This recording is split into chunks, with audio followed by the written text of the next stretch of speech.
Welcome back to Good Life in Jamaica. Today we're looking at another end of the longest bridge in Jamaica, part of the Montego Bay Bypass, and this end is close to the Irwin Point, close to the Meadows of Irwin area in St. James. Introduction of open road tolling. This is a state-of-the-art system that allows vehicles to be charged electronically without having to stop at a toll booth. The bridge construction is now about 95% complete, and remember that the bridge now runs across the Montego River.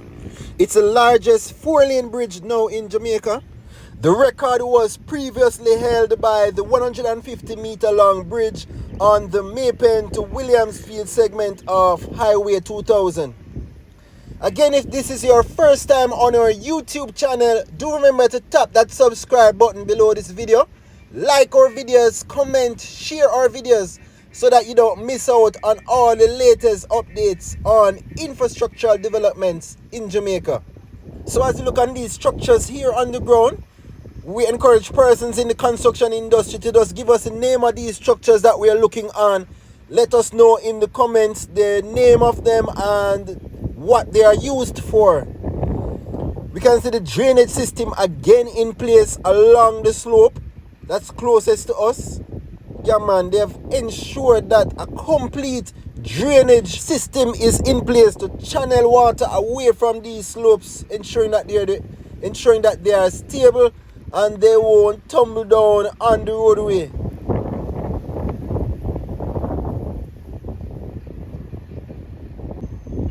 Here we see another section of the Montego Bay Bypass, not too far from the bridge.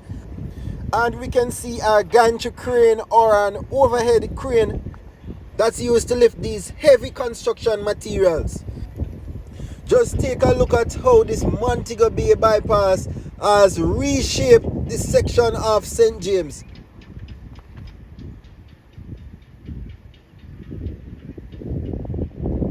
So a lot of the steel work is stored and prepared there as well. Here on the Good Life in Jamaica YouTube channel, we have been tracking the progress of this Montego Bay Bypass since its very inception, since the first set of steel was laid for the Montego River Bridge. So do remember to check our description to see all of these previous videos that we did on tracking the progress of the construction of the Montego Bay Bypass, and this the longest bridge in Jamaica.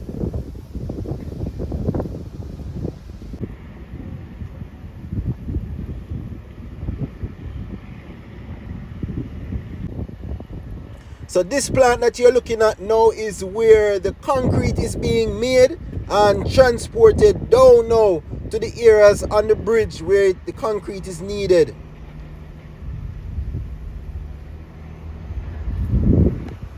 So listen up now to this bit of information on the progress of the Montego Bay Bypass and infrastructural developments in Jamaica.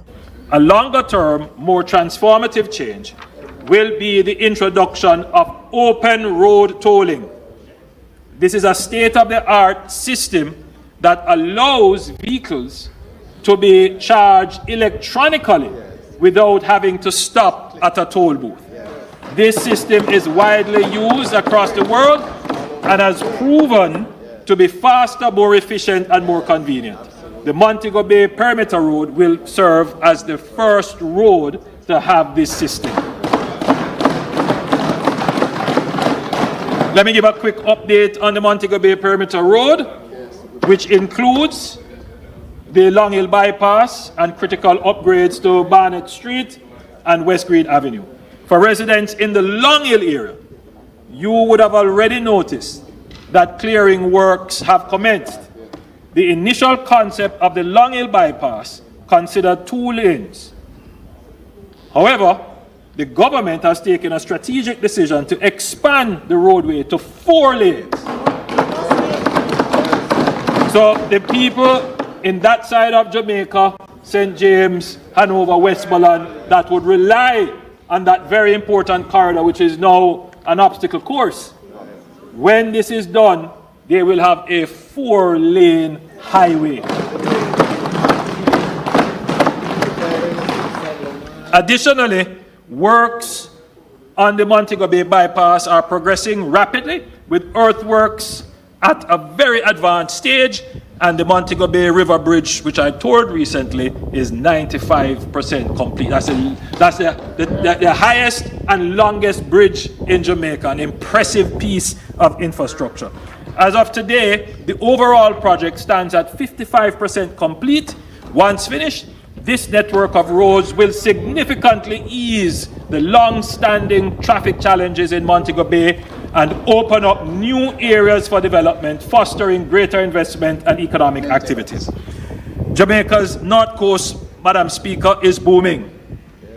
The Montego Bay area has emerged as a new urban corridor between Ocho Rios and St. Anne. It is also a critical tourism corridor.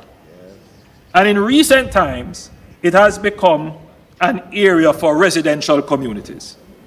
Effectively, the corridor, which is supposed to be part of the North Coast Highway, is now serving as the main boulevard to a town, with several ingress and egress from local roads. The corridor now handles traffic coming to and from the North-South Toll Road, traffic moving between Ocho Rios and St. Anne's Bay, and local traffic moving within the various businesses and residences along the corridor. This has created a significant traffic hazard for residents and commuters, which will stifle the natural development energy in the area.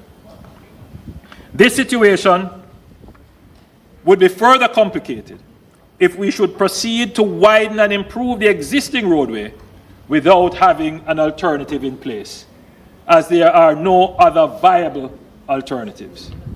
We have learned our lesson from the South Coast Highway Improvement Project, which created significant dislocation to residents in St. Thomas as we fixed the road while they were using it.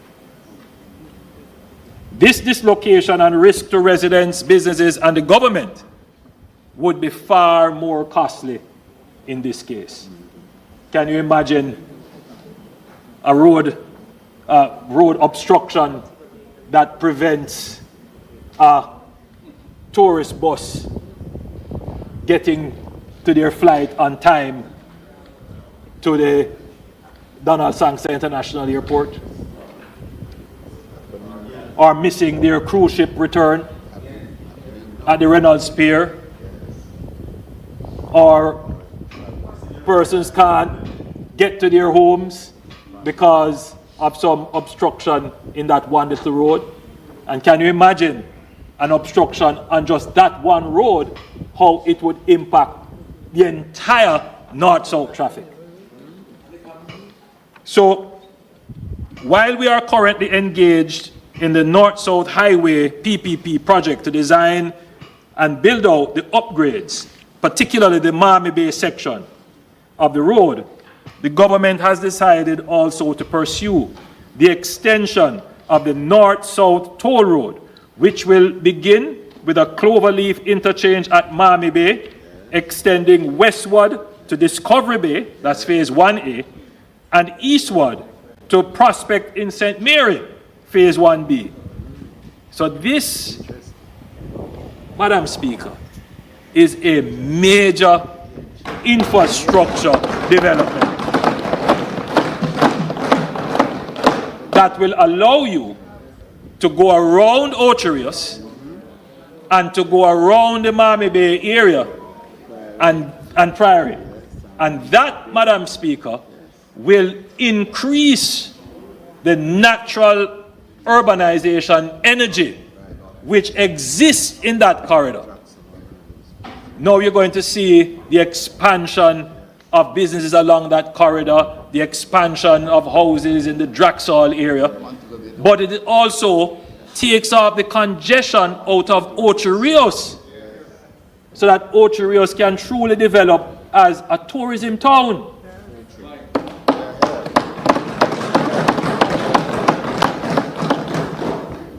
So given the urgency of the development and the dislocation risks involved in upgrading this existing roadway, the government of Jamaica will take steps to designate the North-South Highway extension as a national development project.